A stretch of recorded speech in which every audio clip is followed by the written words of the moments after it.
நீங்க தான் மித்ரா சார். நீங்க கவலையில இருக்கும்போது நான் நான் எப்படி இங்க சந்தோஷமா இருக்க முடியும்?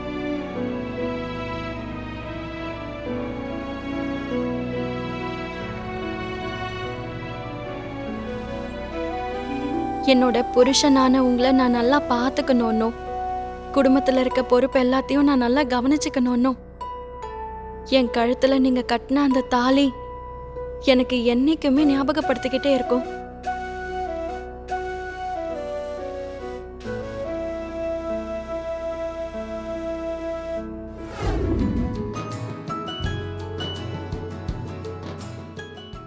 சுதா, நான் போய் முதலாளி அம்மாவை கூட்டிட்டு வரேன். சரிங்க. ம். பெரியம்மா வாங்க, அட்சதை போடுங்க.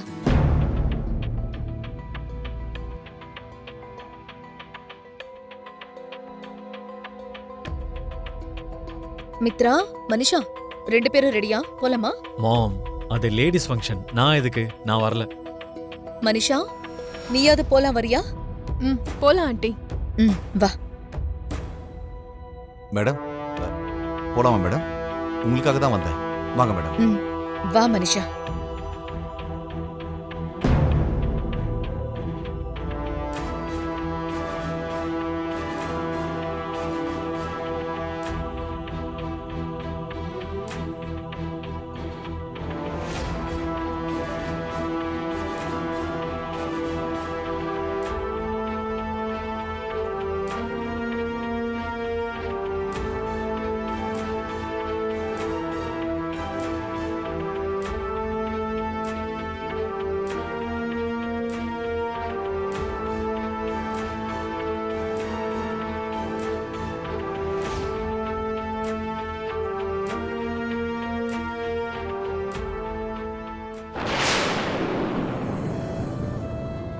அட, இந்த டைம்ல கரண்ட் போயிடுச்சே.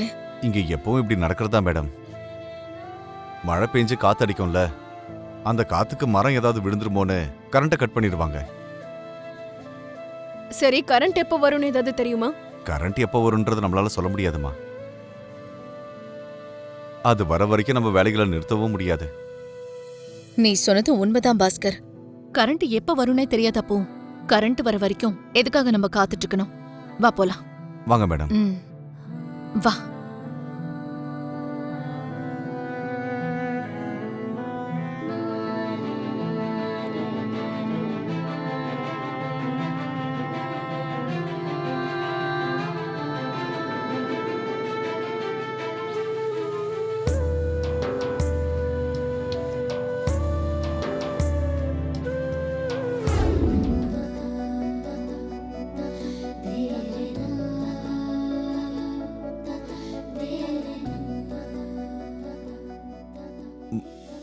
முதலாளி அம்மா, கொஞ்ச நேரம் வெயிட் பண்ணுங்க.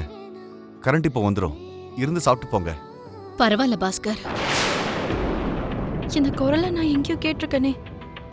ஆண்டி, மித்ராவை இந்த டைம்ல தனியா விடுறது அந்த அளவுக்கு நல்லதுக்கு இல்லைன்னு எனக்கு தோணுது. நம்ம எவ்வளவு சீக்கிரம் போறோமோ அவ்வளவு நல்லது.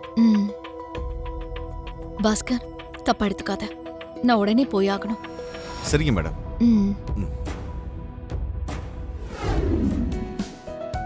என்னம்மா லக்ஷ்மி, எங்கேயோ கிளம்பிட்ட போல இருக்கு.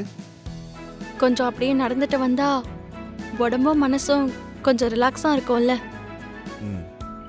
அதனால தான் நான் கொஞ்சம் வாக்கிங் போயிட்டு வரலான்னு இருக்கேன்னா. சரிம்மா, ஜாக்கிரதை. 9 மாசம் ஆயிடுச்சு. ஜாக்கிரதையா போயிட்டு வா, சரியா?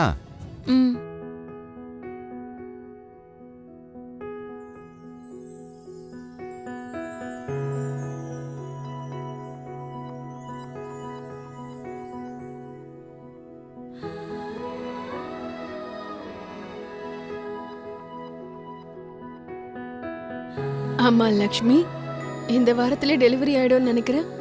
ஆமாங்க. அந்த கடவுள் அருளால உனக்கு நல்ல ஆண் குழந்தை பிறக்குமா, சரியா? எனக்கு பொன் குழந்தை தான் வேணுங்க. உன்னோட ஆசை கண்டிப்பா நிறைவேறும்மா. டேக் கேர், ஜாக்கிரதை.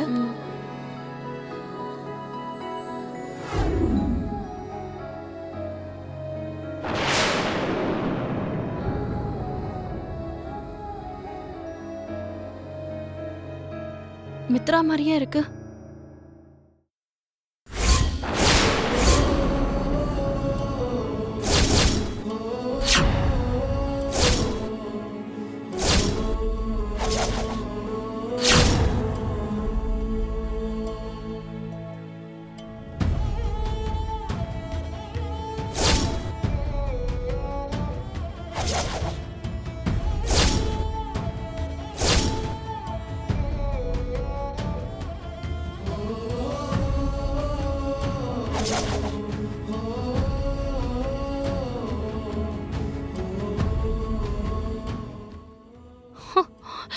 இப்ப என்ன பார்த்தாருன்னா பெரிய பிரச்சனை ஆயிடும்.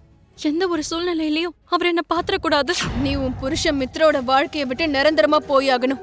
நந்தன் குடும்பத்தை விட்டு அவங்க கண்ணுல படாத அளவுக்கு நிரந்தரமா ஊரை விட்டு போயாகணும். நீ சொன்ன எல்லாத்தையுமே நான் செய்யறேன். எனக்கு சத்தியம் பண்ணி கொடு.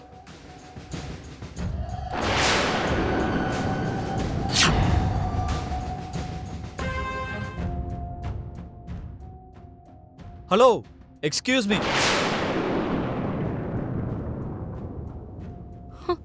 என்ன இவரு திரும்பவும் வந்துட்டாரு? ஹலோ, உங்களை தான். நீங்க மேனேஜர் பாஸ்கருடைய தங்கச்சி தானே? இந்த மாதிரி டைம்ல பீஸ்ஃபுல்லா இருக்கணும். இப்படி வேலை செய்யக்கூடாது. டெலிவரி ஆகிற வரைக்கும் கொஞ்சம் ஜாக்கிரதையா இருக்கணும்ல. ஏங்க இவ்வளோ கேர்லெஸ்ஸா இருக்கீங்க? நான் இவ்வளோ தூரம் சொல்றேன், நீங்க அமைதியாவே இருக்கீங்களே. ஆக்சுவலா நான் சொல்றதையாவது கேக்குறீங்களா? இருங்க, நான் கிட்ட வந்து எல்லாம் சொல்றேன்.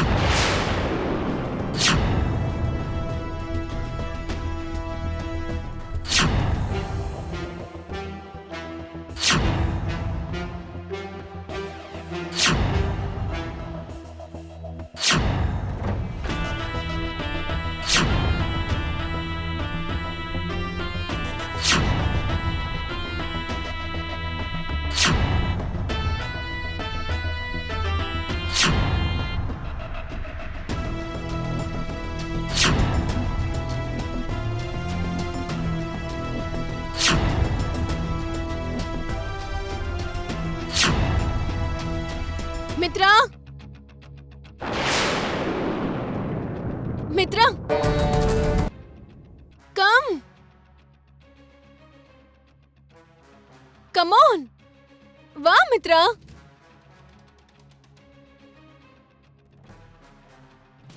Come on.